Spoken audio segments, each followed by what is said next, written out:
आपको बता दें कि एक तरफ जनता गर्मी से बेहाल है तो दूसरी तरफ महंगाई की आग ने किचन का बजट अब पूरी तरह झुलसा दिया है। लखनऊ समेत पूरे प्रदेश में कमर्शियल एलपीजी के दामों में 993 रुपए की भारी बढ़ोतरी दर्ज की गई है। यानी जो सिलेंडर कल तक 2300 रुपए के आसपास था, उसकी कीमत अब 3000 रुपए के बैरियर को अब पार कर चुकी है। आपको बता दें, क्या आप जानते हैं इसका आपकी जेब पर क्या असर पड़ेगा? होटल रेस्टोरेंट के एक्सपर्ट जैसे आपको बताते हैं कि वो आप जैसे कि अगर आप होटल में जाएंगे तो आपको वहाँ खाना जो है महंगा पड़ेगा। वो 40 से 60% हिस्सा सिर्फ एनर्जी का होता है और अब वो उसमें बढ़ोतरी कर सकते हैं आपकी थाली पर। अगर आप रेस्टोरेंट में जाते हैं तो असर साफ तौर पे आपको देखने को मिलेगा। अब इस बढ़ोतरी के बाद आपके पसंदीदा रेस्टोरेंट में खाने के दाम 10 से 12% तक बढ़ सकते हैं।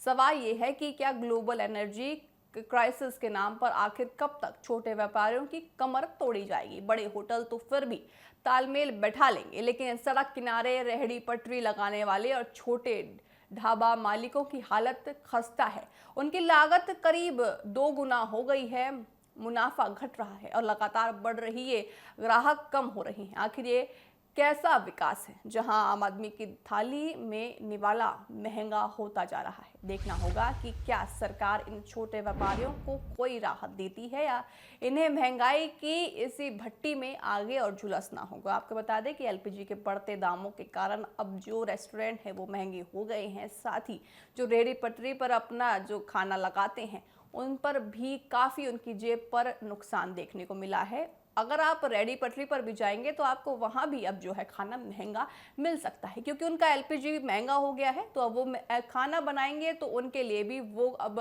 फायदा नहीं होगा, इसलिए वो आपकी थाली के दाम भी बढ़ा सकते हैं। अब आपको हम सुनाएंगे कि एक रेस्टोरेंट के मालिक का क्या कुछ कहना है इस पूरे बढ़ते दामों के लिए। जो एनर्जी कॉस्ट होता है होटलों का, स्टैंडर्ड जो एनर्जी कॉस्ट होता है जनरली वो होता है 60% तक, 40 to 60% वेरी करता है होटल के साइज के हिसाब से और होटल के जो कैटेगरी है उसके पर मान के चलें 60%। तो टोटल एनर्जी कॉस्ट का इसमें जो फ्यूल का कॉस्ट होता है वो उसका 40% होता है।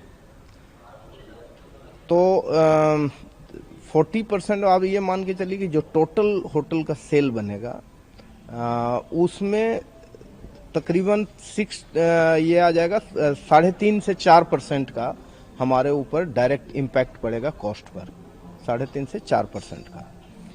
अब जो क्यूमुलेटिव इफेक्ट की अगर बात करेंगे, ये तो हो गया डायरेक्ट, प्लस फ्यूल के कॉस्ट बढ़ने से बाकी चीजों के जो प्राइस बढ़ेंगे जो हम कंज्यूम करते हैं होटल में एज ए रॉ मटेरियल, उन चीजों के रेट मिला करके हमारे ऊपर 10 से 12% का जो एलपीजी में दाम बढ़ गए हैं उसमें आम जनता का जो अब नुकसान हुआ है। अब ये देखने वाली बात होगी कि हमारी सरकार किस तरह से अगला कदम उठाती है और एलपीजी के बढ़ते दामों पर क्या उनका रुख अगला होता है, ताकि ना तो जनता को कुछ नुकसान हो और ना ही रेस्टोरेंट वाले मालिकों को। 10 से 12% का जो एलपीजी में दाम बढ़ गए हैं उसमें आम जनता का जो अब नुकसान हुआ है। अब ये देखने वाली बात होगी कि हमारी सरकार किस तरह से अगला कदम उठाती है और एलपीजी के बढ़ते दामों पर क्या उनका रुख अगला होता है, ताकि ना तो जनता को कुछ नुकसान हो और ना ही रेस्टोरेंट वाले मालिकों को।